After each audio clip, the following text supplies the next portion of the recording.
Hey everybody, it's Eric from epautos.com, your libertarian car guy and your sickness psychotic therapist diaper dissenter, trying to keep my equipoise as the Archbishop of Diapering appears poised to descend the country into a miasma of sickness psychosis unless the Orange Man can pull things around. But let's talk about cars for a minute and pretend that the world isn't going crazy. This is the Hyundai Venue, which is a new ultra subcompact model that they brought out last year, and this year they've dropped the manual transmission option from it, which is truly unfortunate in my opinion, but I understand the reasons for it, which are chiefly that on the one hand it's difficult to comply with all the federal fuel economy fatwas with manual transmissions because they tend to not score as well on federal fuel efficiency tests, and the other is that at the entry-level side of the market, meaning the market where mostly young people are buying cars, young people don't really know how to drive manuals anymore because they've been so abandoned by the market. So it's kind of a feedback loop. The government regs are pushing manuals off the market, so there are fewer manuals on the market, so fewer kids who are coming up ever learn to drive a stick, and so when they get into the market for a car, they just gravitate towards the automatic because that's what they know how to drive. Now, the other interesting thing about the Venue, and this is purely speculative on my part, Hyundai has not said anything about this whatsoever, but I see this as the probable eventual replacement for the Accent when the Accent gets pulled from the market, because the Accent's a sedan. It's the least expensive Hyundai you can buy. The thing is that sedans are wilting in popularity because they're just too small. They don't have a lot of room. To give you a sense of that, the Accent, which is actually a little bit longer than the Venue, I believe, has about a 13 cubic foot trunk, whereas this little Venue has 18.5 cubic feet behind its second row. Let's see if I can pop this and show it to you.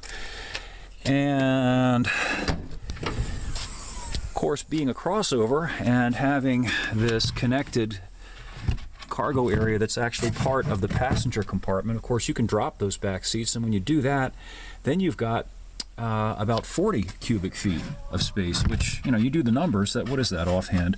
That's about 3 times the amount of cargo space that you'd get in a sedan of roughly the same size. So it's a much more practical vehicle, even for a family. The Accent's a perfectly good little car. The problem is it's fundamentally a commuter car.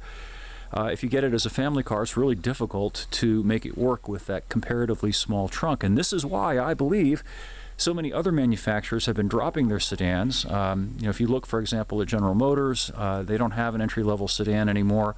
The little Trax SUV, which is a competitor of the Venue, is their smallest and least expensive vehicle now. And the same is true over at Ford, where you can no longer get their little cars. You can only get their little EcoSport, which is another competitor of the Venue. Now, here's the downside. Nothing against these little crossovers. I think this is a cute little car. It's fun. It's practical, but it's considerably more expensive than the entry-level sedans by a not insignificant margin. This thing, I think, if I'm just pulling the numbers out of my head roughly correctly, is about $3,000 or so, maybe even about $4,000 more to start than the Accent. So it's a significant price premium to go from a small sedan to a small crossover. And then there's another interesting aspect of this.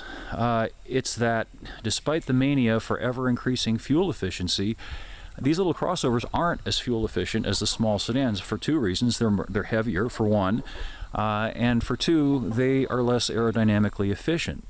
This little crossover has the same 1.6 liter engine that comes in the Accent. The drivetrains are essentially the same, but on the highway the Accent gets about 8 miles per gallon higher mileage.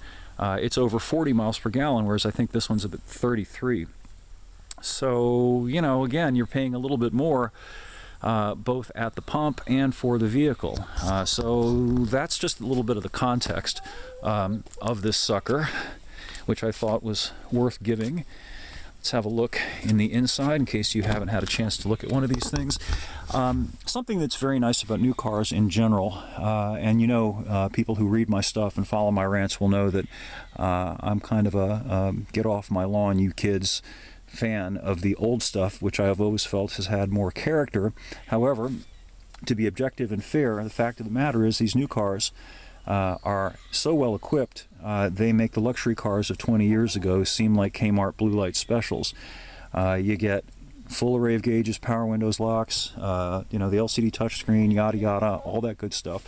Something that I do like a lot about what Hyundai has done. Hyundai is one of the manufacturers that's very, very conscious of making controls both easy to see and easy to use. You probably can't get the perspective of it here, but I'm trying to put my hands here so you can see how large those knobs are for adjusting the temperature and for adjusting the fan speed. And they are knobs. They're not some god-awful little touchscreen interface that you have to scroll through a mouse menu in order to get to in order to do anything. And the same thing as regards the audio system. You can adjust the volume there, and you can manually rotate this knob to change the radio station, which is a massively better way to do that than having to go through some sort of a touch swipe menu that's very awkward to use accurately while the vehicle is moving. So this is a pretty well designed, thoughtfully designed, functional, practical, compact sized, subcompact sized crossover SUV. And if you're in the market for a vehicle like this, it's definitely worth checking out.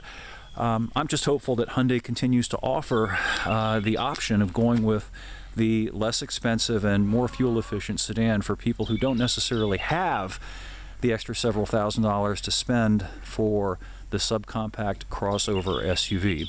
Anyhow, I'll have a review up of this thing within the next few days over at epautos.com, the web's best libertarian gearhead site. If you go there now, you'll also see an article about this face diapering business in which I ask the question and answer the question that has not been raised, much less answered with regard to the face diapering, which is simply, if face diapers work, how come in Great Britain, where face diapers have been mandatory for everyone everywhere for months and months and months, the cases are on the uptick and they're locking down the country again? It's regardless of what you think about the dangers of the Wu flu, I think it's a very telling little data point to consider with regard to what's really going on with this insistence that everybody walk around with a mask over their face. So again, more over at apautos.com. Thanks as always for following the site, reading the articles, and listening to my rants. And we'll catch up with you again soon.